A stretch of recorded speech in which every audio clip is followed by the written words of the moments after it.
Hi అండి, welcome back to our channel. మెంతికూర కట్టలు 2 తీసుకున్నాను. ఒక పెద్ద టమోటా, 2 చిన్న ఉల్లిపాయలు.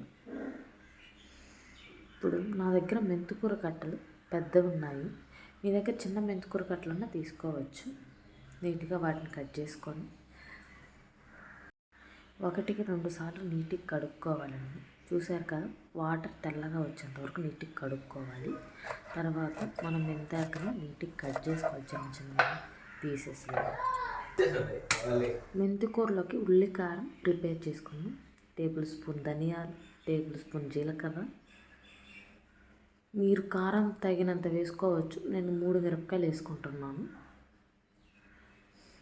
దోరగా వేపాలి. దాన్ని మిక్సీ జార్లో వేసుకోవాలి.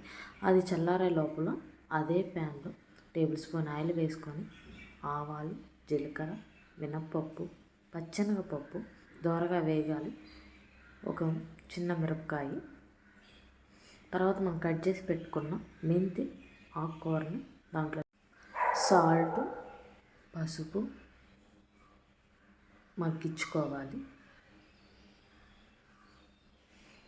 ఆకుకూర మగ్గే లోపల మనం పేస్ట్ తయారు చేసుకున్నాం. దాంట్లో కొంచెం ఉప్పు యాడ్ చేసుకొని 4 తెల్లపాయలు యాడ్ చేసుకొని మిక్సీ పట్టుకొని ఆ పేస్ట్లో మనం కట్ చేసి పెట్టుకున్న ఉల్లిపాయ ముక్కల్ని వేసుకోవాలి.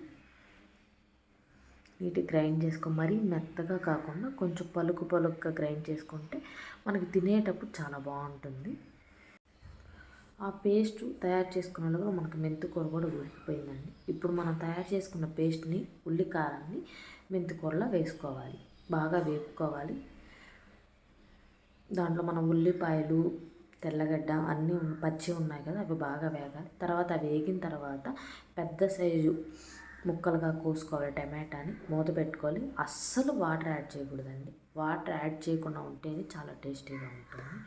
టమాటా ముక్కలు బాగా మెత్తబడే వరకు ఉంచుకోవాలి. చూసారు కదా, నీట్గా మెత్తబడిపోయాయి.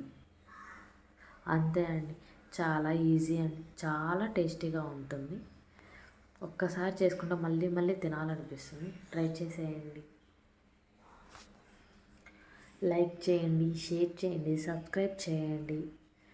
నా వీడియోస్ చూసి ఒకసారి ట్రై చేసి కామెంట్ చేయండి ఎలా వచ్చిందో. Thank you so much, Andy. Thanks for watching.